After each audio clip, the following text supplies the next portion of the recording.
Huge problem I'm seeing with founders getting stuck from seed to A. Now, when you're doing your seed, it's all about your team, your idea, and your market. But once you get to A, it's all about your data. Okay, so I created this diagnostic tool. It should take you like 60 seconds. There's some metrics here. You can see your net retention rate, your customer acquisition cost payback period, and your burn multiple. So there's different metrics based on your revenue model. So you can pull 7 different models here. So I'm going to go in here. I'm going to choose marketplace to start. Okay, you can put your name in here. If you notice on the top, I had marketplace selected, but I also can come up here and do ad base. Okay, so perhaps you have a marketplace, but you also have ad based revenue. So I'm going to start here, and then I'm going to go my GMV. Where's my range? Yeah, I'm getting there. Okay, what is my take rate? 30%. That's on track. That's good.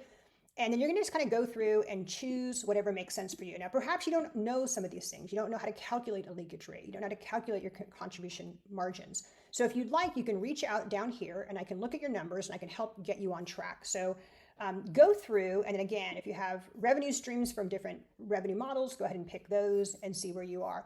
And at the end of the day, you just want to understand which things need work, okay? Because when you're doing your A, this is what matters. So go ahead and try this. If you have any questions, let me know, and we can jump on a Zoom or a call, and I can get you pointed in the right direction. Okay, good luck.